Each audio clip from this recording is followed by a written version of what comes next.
When you reach to the wall and you just turn on the light switch, have you ever really thought about what chain of events that single action sets into motion? Or when a storm knocks out the power, have you ever thought about the invisible army that's working to bring it back? Or even on the coldest days of winter or the hottest days of summer, have you ever thought about the massive, delicate system that's holding all this together?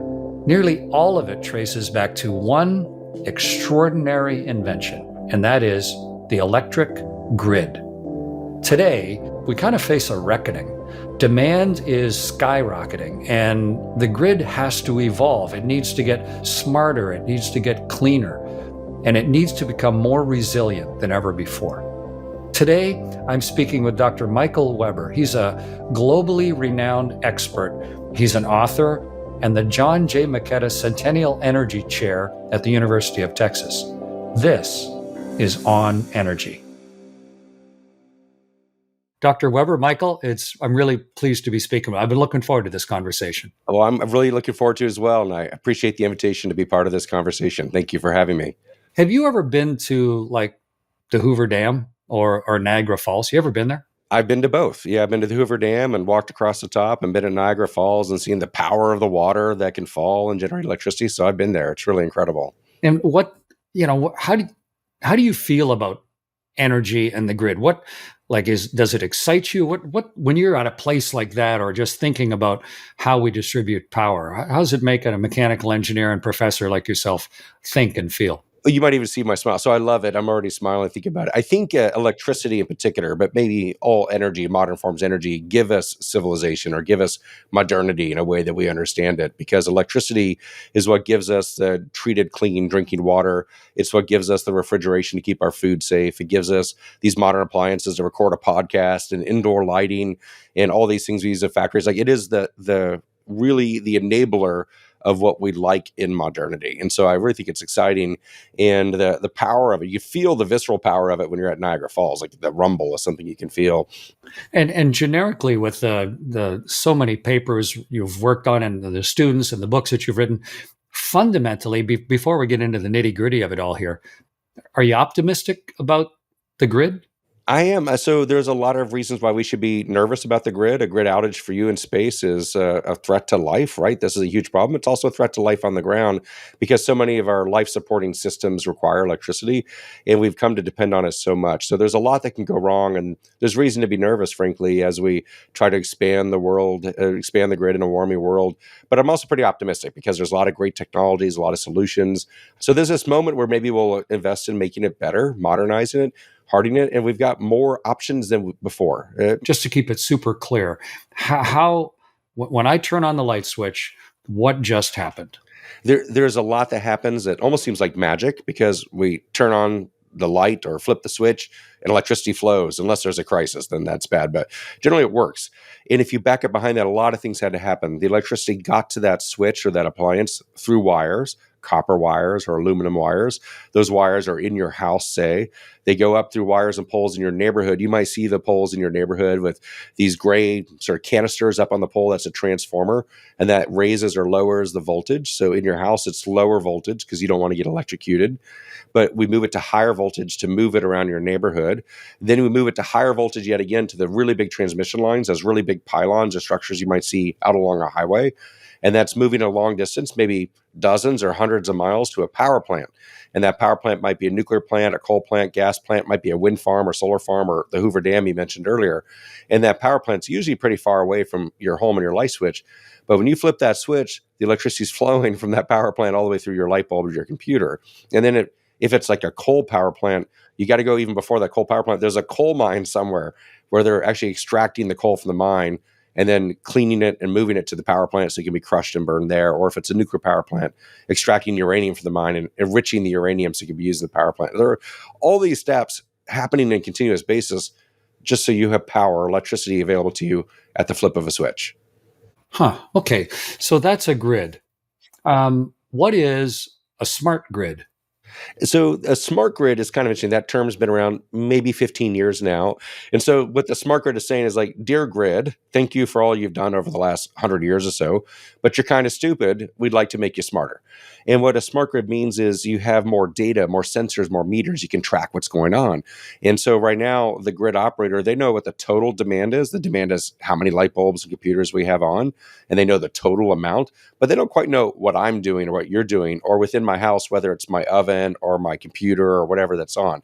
So there's a lot of information that's missing for grid operators. There's a lot of information that's missing for the consumers, like you and I. We don't know what the prices are right now. And there's a lot of information missing for the generators who are trying to make the electricity. So we're just kind of operating without that information. And if we had a smart grid where we had more meters to tell us which appliance is on, we have more meters along the lines to tell us, oh, there's a problem here. Maybe we're at risk of sparking or causing a fire. We have a voltage problem or a frequency problem. There's all these things going on with the grid that are important. And if we could track that better, we could fine tune the operation, optimize it, lower costs, improve reliability, avoid outages and fires. We need to make it smarter. But part of being smart isn't just having more information. You also have to have controls, the ability to turn something on and off because, oh, things are getting scarce. Maybe let's turn off water heaters or pool pumps or things that maybe aren't necessary. Or let's change what time of day we charge our vehicle. Or so different things. So you need the sensors, you need the smarts, and then you need the decision making to change what you have on and off. And just from a technical question, that same wire that can carry all of that power all the way through, can you also send data on that same wire? You can. That's a very non-obvious point, but you can. So you're exactly right. We don't do it very much, but you can. You can send analog pulses, little waveforms on the wire that can help you understand what's going on. And you can actually use that as a control. In fact, in France, where I worked for a while, they would send an analog pulse down the wires to flip a switch on a hot water heater. They have a lot of electric water heaters in France because they have a very large nuclear electric fleet. So they have cheap and clean electricity in France. And they can, with an analog pulse, send a waveform down the wires, turn off the water heaters, and reduce demand by a couple gigawatts. A gigawatt is a billion watts. A gigawatt's about a nuclear power plant's worth of power. So they can use these analog waveform. Analog waveform is like a sine wave that they send down the wires and use it to control the hot water heater, turn it off, and then send another pulse to turn it back on. We don't do that in America. We prefer digital. We don't. We also don't turn many things off because we're Americans. But we could do that, and that's a great technology. This kind of a mixing telecom, right, sending signals along with electricity. Cool. I didn't know that. So when the electric grid was first created, it was sort of a cool new luxury, but now, shoot, it's essential, as you also mentioned. Just imagine a day without any electricity, when there's a windstorm in Texas, or even an ice storm, or a hurricane going through, or an ice storm up here where I live in Canada. You can get a real feel for just how integrated an electrical grid is. But that old dumb grid is now integrated with the new smarter grid. All of that's happening, but you can't, just stop. How can you? It sort of, reminds me of either where you got one of those multi-plug adapters on the wall and you've got 18 things plugged into the same little outlet. It's almost that on a national scale. How do you keep the grid working while you're also keeping the energy flowing? This is a huge challenge. I think you nailed it, which is we have to improve the grid, but we can't turn the grid off while we're improving it, right? We have to have the grid there while we're expanding it. This happens in transportation. If you go through like a highway widening project in Austin, Texas, we're constantly adding more lanes. And the thing is, you can't turn off the highway while you're doing that. So the civil engineers who design the transportation solution, they design what they want the highway to be, and then they design what it needs to be in the middle of getting from here to there. And it's kind of awkward and clunky, but they can't turn it off. It's really hard. Or maybe you turn it off for just a couple hours at night when no one's traveling or fewer people are traveling. The grid's kind of like that too, but we can't even turn it off for a few hours because that's our refrigerators, our water treatments, everything. So we have to expand the grid and modernize it and improve it all at the same time. It's okay. We can get there because it's a network. We have a mesh of wires. You can add more and more. And you can route power different ways and this kind of thing. Kind of like with telecom or the internet. If one internet line goes down, you can still route your data through other ways. So we have some tools available for electricity that maybe you don't get with transportation the same way, but it's still hard to do. And then meanwhile, we're adding all these appliances since COVID and work from home and video conferencing. We got more use at home. Add in heat pumps for heating in Canada and elsewhere. Add in electric vehicles. Add in all the new electric factories. In Texas, it's oil and gas. Oil and gas is electrifying very quickly, and so we have a lot of demand for electric devices at oil and gas fields, which is not obvious if you're not in Texas. And then you add in artificial intelligence and data centers. There's a lot of demand for electrons, and we haven't had demand growth in the United States for like 20 years, maybe 25 years. And now we're talking about demand growing fast or faster than it's grown in 50 years. So now we have to like develop the muscle memory how to expand. We got this old creaky stuff. Some of the wires are 100 years old. Hoover Dam's 100 years old. We got a lot of old stuff, and we're adding all these new things. We need to make it work. That is a non-trivial engineering challenge. But the good news is it's so critical. I think there's some recognition like, we can't get it wrong. We got to get it right. Let's add in more power supply. Let's add in more efficiency. Let's add in more batteries. Let's add in more controls. Let's add in some more smarts. Let's replace the transformers that might go at any minute. And I don't know how the transformer is in your neighborhood and mine. That gray transformer is like all rusted out. Like it looks like it's ready to be replaced, I would say. I think it's original from 1968 or something. So it's probably time to be refreshed. Not to be ageist, with a lot of us who are that old maybe don't need to be replaced, but the transformer probably could use a replacement.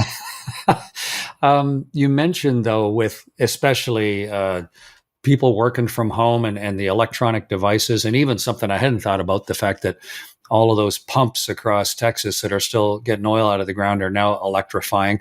Do you think the grid demand is going to change? Like it's on an upswing? Is it going to level off ever?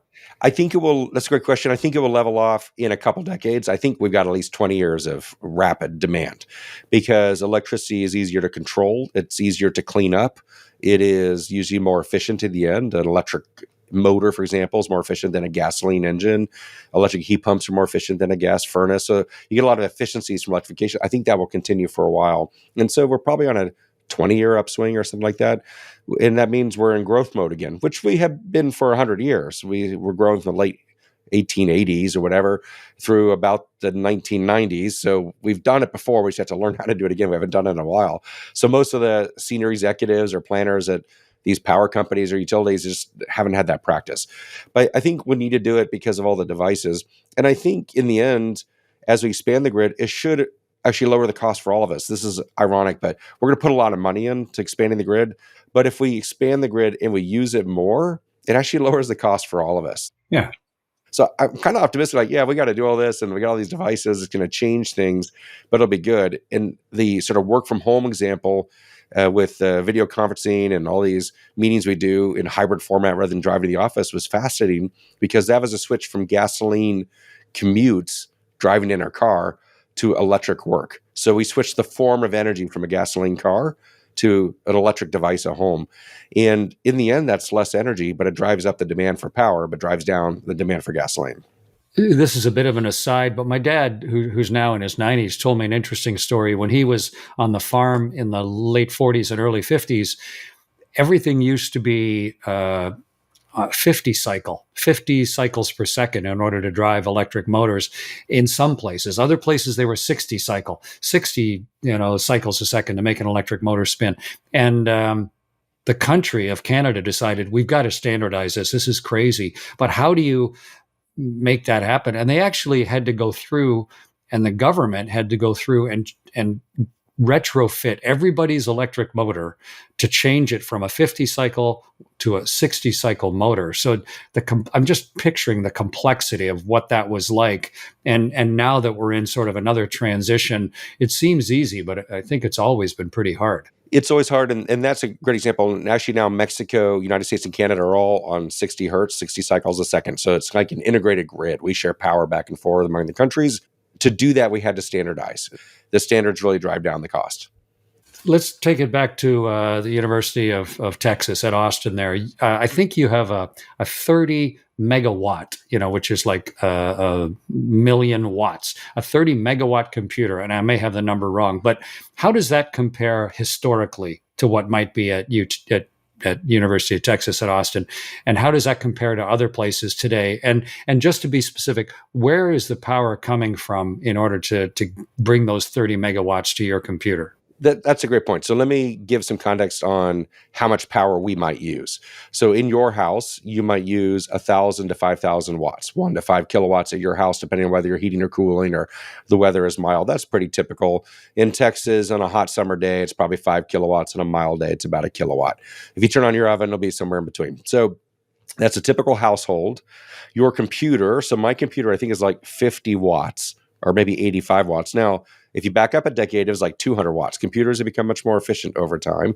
And light bulbs, so we're of an age where we remember where light bulbs are sold by wattage, a 100-watt light bulb, that was the power consumption.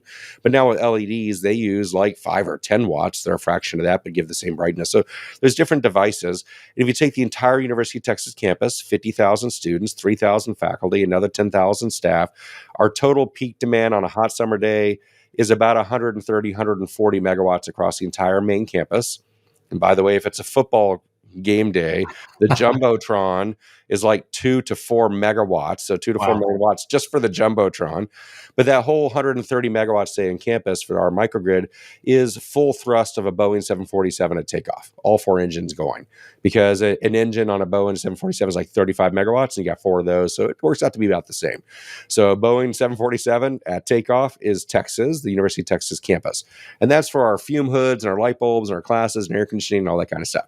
And that does not include the computer, which is the supercomputer. We have the Texas Advanced Computing Center. The University of Texas is often in a race with the University of Illinois or Stanford, other places to have the fastest open science computer. And we win the race. And then a year later, Illinois takes it. And then we kind of go back and forth. And we're winning the race again right now. If you go to modern data centers now, what the big companies doing artificial intelligence are talking about, Microsoft and Meta and Amazon and Google, they're talking about hyperscale data centers, which are 5 gigawatts, which is 5,000 megawatts, which is 100 times larger or more than that supercomputer I just mentioned.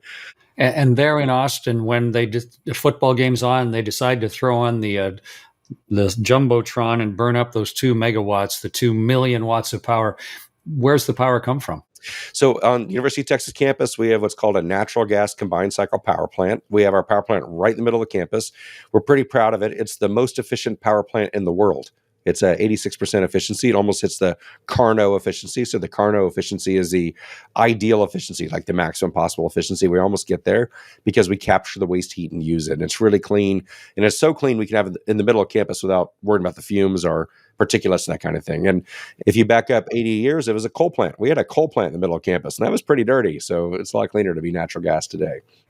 That's interesting that it's almost back to the original idea of a grid, in that you have found it more efficient to generate your own electricity right there with the latest cutting edge, reliable type of power generation, rather than relying on the external grid of Austin, the city of Austin, or the state of Texas. That's right. So we make our own power. And I mentioned natural gas combined cycle. Not everyone knows what that is. What it starts with is like a jet engine. It's called an aeroderivative. It's a turbine that's based on the same turbines you see on an airplane, but we bolt it to the ground. Instead of having a nozzle to give you thrust, you rotate a shaft to spin magnets to give you electricity. So you start with a jet engine, bolt it to the ground, but the jet engine's still hot at the back. If you put your hand behind a jet engine, you burn your hand. Take that heat and use that to boil water to make steam. It's called a Herzig, a heat recovery steam generator. You get some steam, and then you use that steam to spin another turbine, like the hot steam coming out of a tea kettle. You could spin a pinwheel, and then we get even more power out of that. Then we have even a little more waste heat. We capture that for our hot water around campus. So we're combining a jet engine with a steam turbine, and then do heat recovery, combined heat and power, and it makes it really efficient. So that's a good local solution in order to maybe minimize the vulnerability of the grid that feeds you. If you look at, just stepping back, the 4 big pillars of energy, which are safety and reliability, affordability, and sustainability, you're really optimizing there for maybe reliability and affordability, perhaps because you can control it yourself, and safety. But how vulnerable nationally or internationally is the grid infrastructure? I'm thinking weather events, but to everything else. Yeah, I mean, the grid is vulnerable. It's also interconnected. And so this is good and bad. If the grid goes down on one spot, that problem can cascade through to other locations. But it's a real problem. And weather is historically what we designed for. But more and more, we have this national security lens in two ways, which is, well, bad actors can attack the grid. It's not just hurricanes. Someone might want to take it out on purpose. In fact, there have been a variety of terrorist attacks or cybersecurity hacks or just people who are angry with guns shooting up transformers and things like that. That's happened in a variety of places in the last few years. And so we have to worry about the security of the grid, either from domestic bad actors or external bad actors. So we need to solve that. The other thing is we need to have robust power so that we have enough electricity for artificial intelligence, because now we feel like we're in an arms race with other countries to win this capability and be better at it than, say, China, for example. And the thing is, I don't think we've even agreed that artificial intelligence is good, but we know we don't want the bad guys to get it, right? So it's kind of like, okay, we better win this because maybe they can use it for bad. So we have to have enough power that's reliable to win the AI arms race, and we need to have the power be reliable because society won't function without it. We have to do all of this at the same time. So, yeah, all of those vulnerabilities. I want to go back, though, to a vulnerability maybe some folks don't think about. Here's an interesting little story. If you look at tree rings, if you cut down a tree and you look at the rings, in the healthy years, the trees grow a lot. The rings are further apart. Lean year, they don't grow much. But you can also dig into the wood and look for like radioactivity. And what we found is in some years, there was a big pulse of radioactivity. There was one about 14,000 years ago. There was another big one about the year 774. And then there was a great big one that we actually noticed as it was happening in 1859 that we called a Carrington event. And what those were, as you well know, was the sun burped in our direction. And it blasted us a big mass ejection of energy, a coronal mass ejection of energy. It was so powerful that it changed the environment of the earth, that the tree rings, the wood of the trees, soaked it up. But what I wanted to talk about from that big pulse of the sun, what does that do to our electrical grid? Yeah, we have to worry about geomagnetic storms or other events. I mean, that's beyond our control. It's not a bad actor or a country attacking us, and it's not a hurricane or a tornado, but still, it's an event that happens naturally. We need to harden the grid for. And that event, we said it was 1859, was before the modern grid. So it's a little bit out of our experience to have a really big event like that, but we have a lot of geomagnetic storms that are smaller. That leads to things like aurora borealis and things you might have seen. And we have to harden the grid for that. And that's on people's minds more and more as we become more dependent on the grid. Our entire banking system depends on it. We can't have the grid go down because the sun's in a bad mood, for example, or sunspots are higher or whatever. So we have to harden the grid. From my impression, talking to electrical engineers, that's not that hard. You just have to do it. You just have to choose to do it. And I would just conclude, like, it's probably a good idea to harden the grid overall because we need it. And squirrels are still a bigger problem. It sounds kind of funny, but squirrels are a huge problem to the grid. But we might as well harden against the squirrels too. And I love squirrels. I don't want them to die for this reason. But we need to improve how we monitor it. That's where the smart grid could be helpful, get more data. We can actually use different materials. We can protect it. We can make the substations have a fence around them.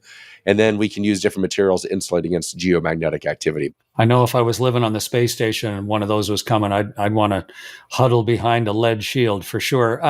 Yeah. I read that 70% of the transmission lines, the power lines that we see on the top of the utility poles, 70% of them are over 25 years old. And so that's an easily measurable thing. But what are the biggest weaknesses in our current grid system?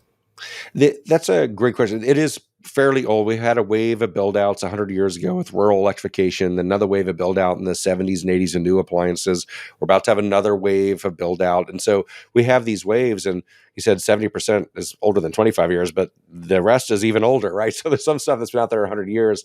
And there was a very expensive fire that happened in California where the transmission lines were 100 years old, and one hook that was 100 years old failed, and that sparked a fire. So it would be good for us to modernize it. And I think that's something to keep in mind. But the good news is if we modernize, we can go to newer conductors that can move our power.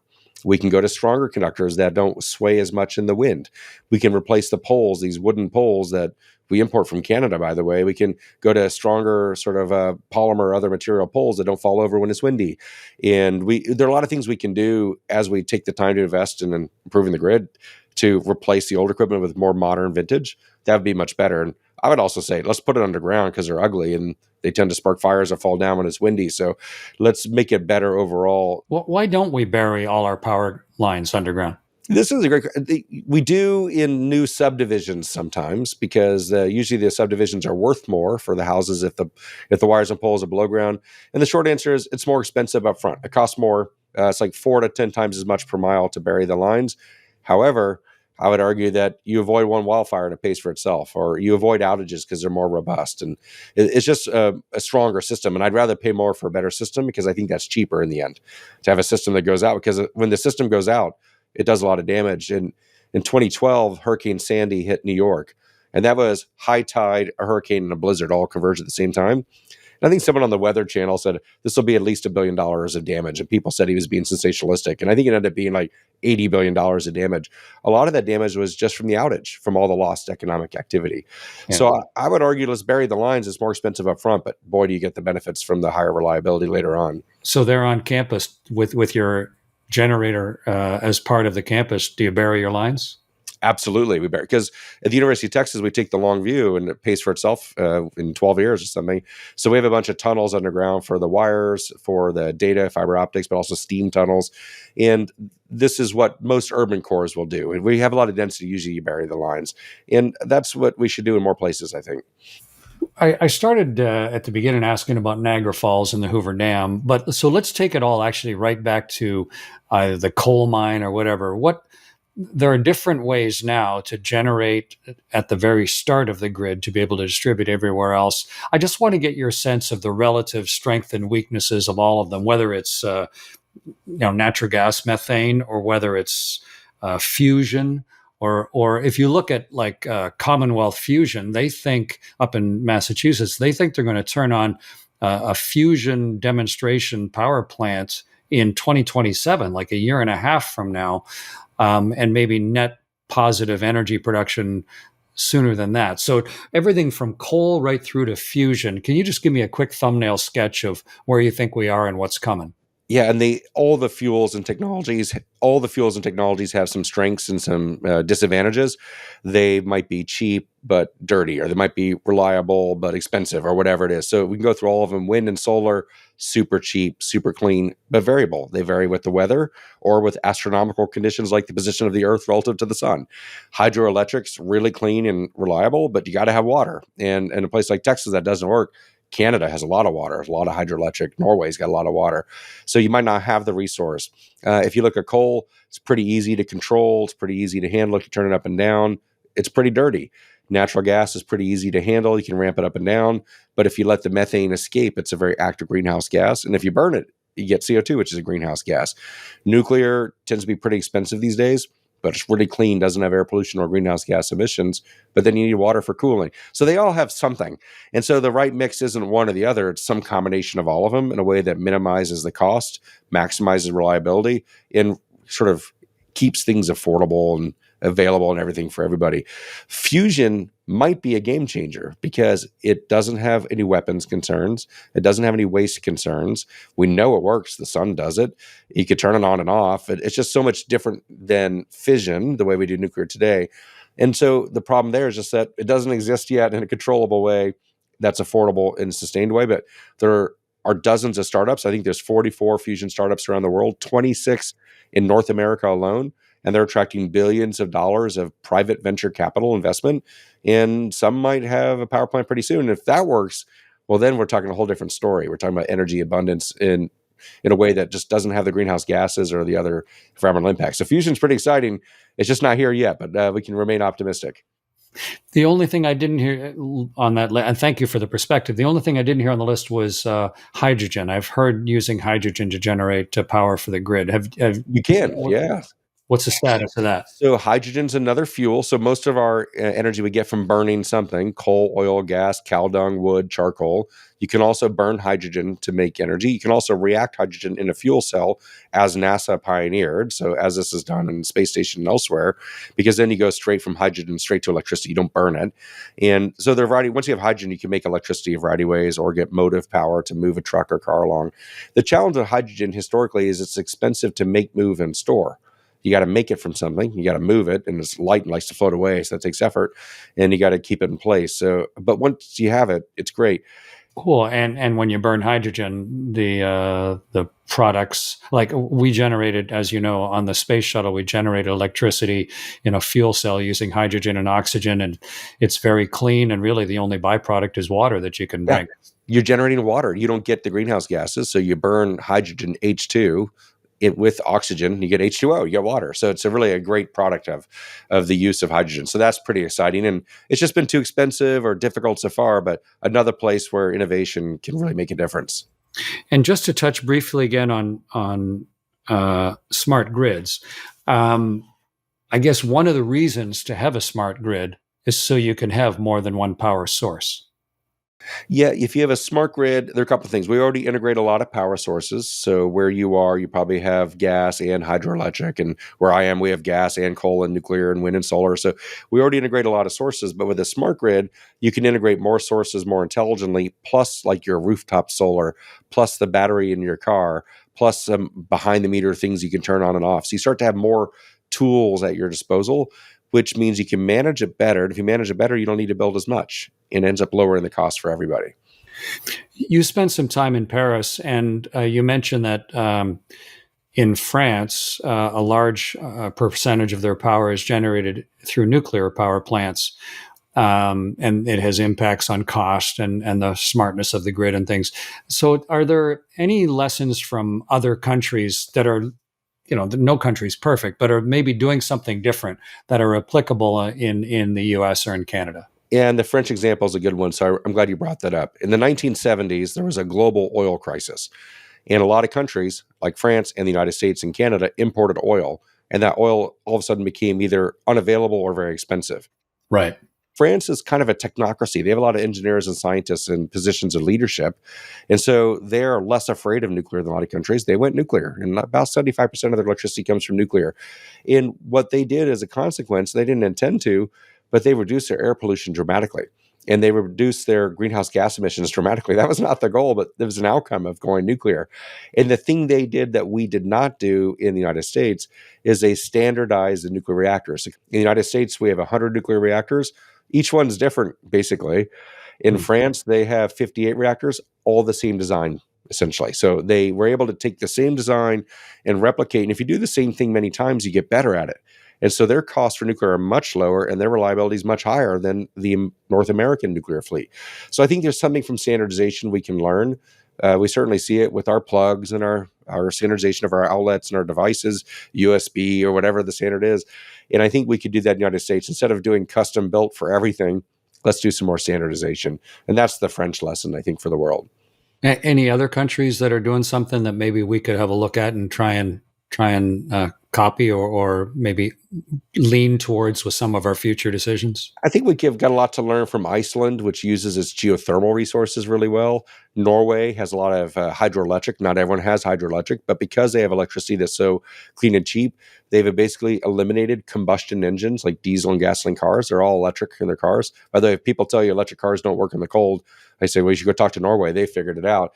And so Norway, which is a major oil and gas producer, now consumes less oil and gas, can export that oil and gas to other countries and make money while cleaning up their local system. Canada's got the same opportunity. The United States has the same opportunity. So we can learn from France on nuclear, learn from Norway on electric vehicles, learn from Europe and Singapore in general on efficiency. Singapore does a lot of really smart controls, smart traffic management, smart parking, so that we could all learn lessons from each other on how to do this. So we've got a lot of lessons to share around the world. That's around the world. Let's just talk specifically local and you here, which is you were talking about Norway and the fact that they've transitioned from internal combustion gasoline cars to electric cars because they have such an abundant hydroelectric grid. You, I think, have an electric Mustang. Just tell me about why and how the updated grid is allowing you to use a pure electric car. I love it. I got an electric Mustang. I've had it about 3 years now, and it was cheaper than the high performance combustion Mustang. So I saved money purchasing it, because like the really fast Mustangs are like a Shelby Mustang or something like that. But my electric Mustang, even though it's cheaper, is much faster than that high performance gasoline Mustang. So I save money up front to get a car that's faster, seats more people, and is quieter. And I can charge up at home because I have a home with a driveway. So that's all great. But then I save $1,000 a year on energy, about half of that's energy and half it's on maintenance. Electric vehicles have fewer moving parts. So you have fewer things to maintain. I charge up a home. I don't spend 5 minutes every week going to get gasoline. I can charge up a home. The only complaint really is that if you're on road trips, you have to think about where the charging infrastructure is. And in the 3 years I've owned the car, that's been solved. If I drive to Houston or Dallas or different places, I can charge up on the side of the road. There are fast charging stations and I've got the adapters. I have to stop to go to the restroom and get a soda anyway. By the time I come back out from getting my soda or snack, car's charged up and ready to go. And so that might not be solved everywhere in Canada and United States, but it will be within a few years. But the charging infrastructure gets better and I love it. I just think it's great. Now, the idea that I'm saving money for a higher performance car that's quieter, that's going to be just more fun to drive, that's a win-win. And I think that's why electric vehicles are really dominating the market. They're growing faster than car sales overall. And we see it happening in countries like Norway and elsewhere too.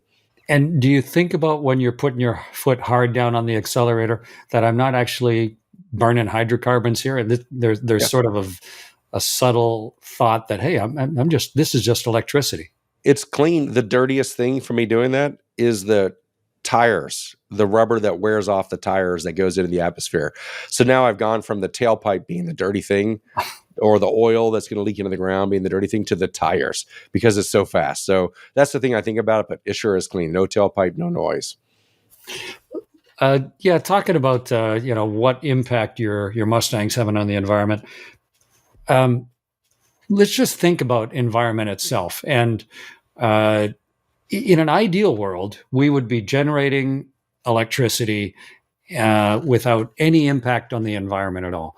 In kind of the worst case, we're just burning peat or wood or coal or something that it works, but it has a definite, you can just see the smoke from it, let alone the carbon dioxide in the atmosphere. So how are we doing on that? If someone comes up to you and says, how can you possibly, in your vision of the grid of the future, be including fossil fuels? How do you address that within your own balance of what we ought to be doing? I mean, I think this is a great question. Something I think about every day and my students think about is how do we make the system cleaner? We need to make it cleaner. We need to expand it. We need to make it reliable. We need to make it affordable. We have to make it clean too, because if we breathe in the air pollution, that's bad for us. If we impact the land irreversibly, that's also bad for us. And if we pollute the water, that's bad for us. So we have to manage the impacts. None of them are perfectly clean. None of the options. All the fuels and technologies have some environmental impact. So it's a matter of minimizing. It's hard to get to zero. But we have cleaner options. And in fact, we have gotten cleaner. The United States, it peaked in dirtiness with our power fleet around 2006. Our power sector has gotten cleaner every year for the last 19 years, even though our population has grown by 10% or so, and our economy has nearly tripled. So we're having more people, more economic activity with less pollution from the power sector, really because of shutting down coal in favor of gas, wind, and solar. And gas has been a useful way to help shut down that coal. Gas is cleaner than coal. Eventually, we'll have enough wind and solar and hydroelectric and fission and fusion and geothermal that we can dial back on the gas. We're not there yet, but natural gas will dial back, and we'll have that for reserve times when we really need it. So we're getting cleaner, and fossil fuels are part of the mix and will be for a while, and they're part of the cleaning up story. That's within the power sector. Then if you think about my electric vehicle, which might be powered off wind or solar or natural gas, I'm using natural gas power plants to run my electric vehicle to displace gasoline. Well, that natural gas is cleaner than gasoline as well. I think a lot of folks don't consider that point of, my electricity is being generated in a natural gas plant. So how am I doing better by having an electric car? I may as well just have an internal combustion car. And most people don't have a PhD out of Stanford and don't do the math. But what you just said, can you just repeat it so it really cements in my brain? An electric vehicle is cleaner than a gasoline vehicle, even if you charge that electric vehicle off of a coal-fired power plant. But then if you charge that electric vehicle off a natural gas power plant, it's even cleaner yet again.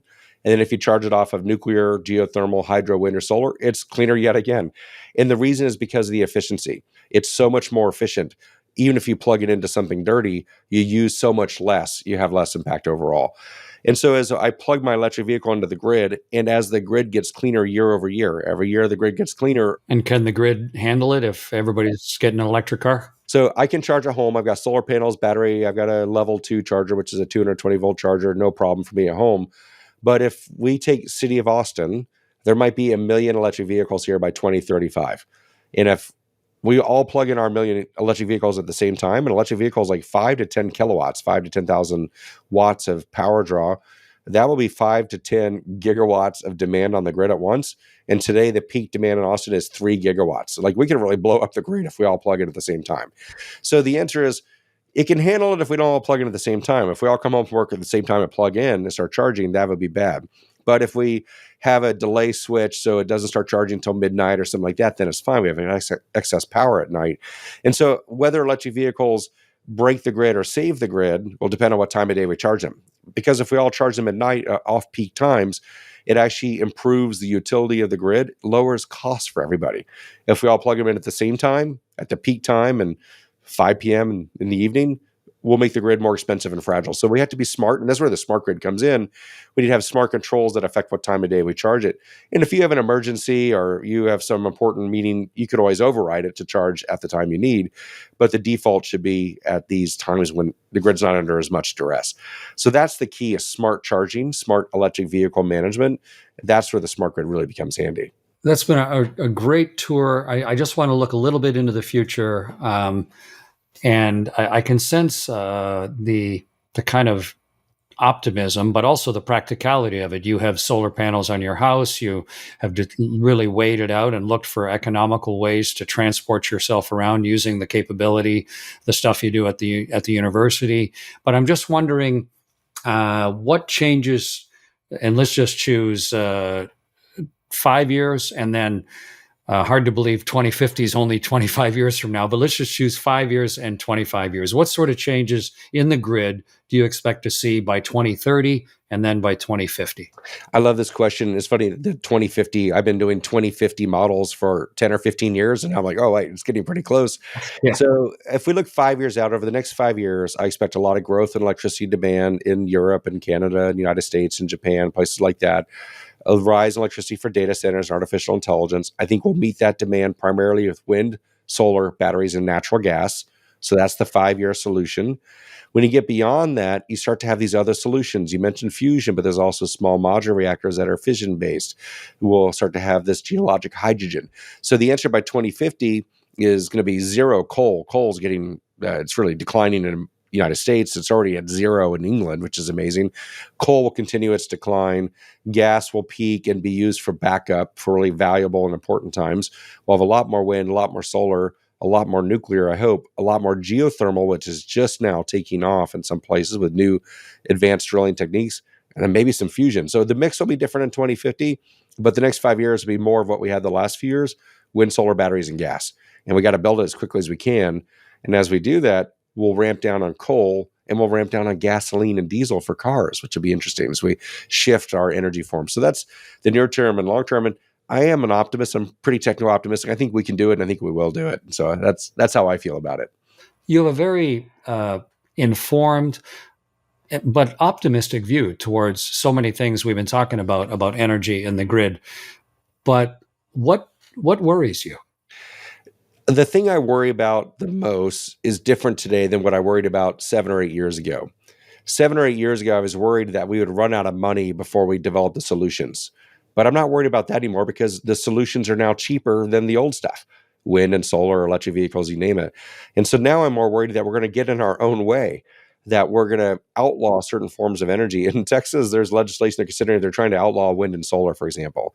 And there are other states that are trying to outlaw electric vehicles. Or whatever. So I'm worried that we'll get in our own way and take solutions off the table. And there's a culture war that's come to energy, which makes no sense to me as an engineer. There's like Democratic forms of energy and Republican forms of energy. And this doesn't make sense to an engineer, but we're kind of there and like, hey, it's energy. We all like energy. We want access to energy. So maybe the university there is just a microcosm of the whole thing. It used to be a coal plant. Yeah. but now you've taken a whole step forward in technology, built the latest technology, and you're using the waste in order to heat things and heat the water, and you've got the lines buried so they're less susceptible to environmental concerns. And I don't think that process is done at the university either. They're probably continuing to reevaluate and looking for the next time. It sounds like a model maybe for all of us. I think so. And I would say one of the great privileges I have as a professor is I get to teach the students. And in my thermodynamics class, I have 150 students. And boy, does that make me feel good about the future, because they're pretty smart. And they're going to be looking for these solutions as well. And they care about the future of the environment. And they worry about energy affordability. So that's the real advantage of the university, in addition to being a test bed for the innovation, is that we have the innovators, and they're going to create some stuff. Dr. Weber, it has been a joy. Thanks for your time and the work and the research right across the board that you're doing on our energy future. But you just mentioned the students as well. You're not just teaching those students, but you're enabling them and inspiring them. And we need their brilliance as the problems become more complex in the future. But mostly just selfishly for me, thanks for clarifying how the grid powers us. Thank you. Thank you so much. It was a great conversation. Today, we're so fortunate to be able to talk about how did we get here with the grid and what's next. And I come away with sort of a new sense of reality, but also a good sense of the complexity of history we've solved, and therefore kind of a bit more optimism that it's not easy, but I think we can continue to solve this problem of how we generate the power and more efficient ways to get it to where we need it for the quality of our life. Thanks for joining in. I just want to remind everybody how important it is to have your own personal dreams and to be making daily decisions to change who you are and move closer to those dreams. And most of all, take time and have the energy to enjoy this amazing ride. Until the next time, I'm Chris Hadfield on Energy.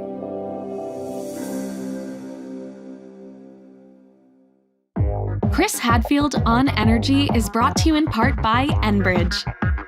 For many decades, Enbridge has safely and reliably delivered the energy that helps power homes, industries, and communities. Today, they're investing in the energy systems that fuel people's quality of life. Life takes energy. That's why Enbridge is shaping a better energy future, because tomorrow is on. Find out more at enbridge.com.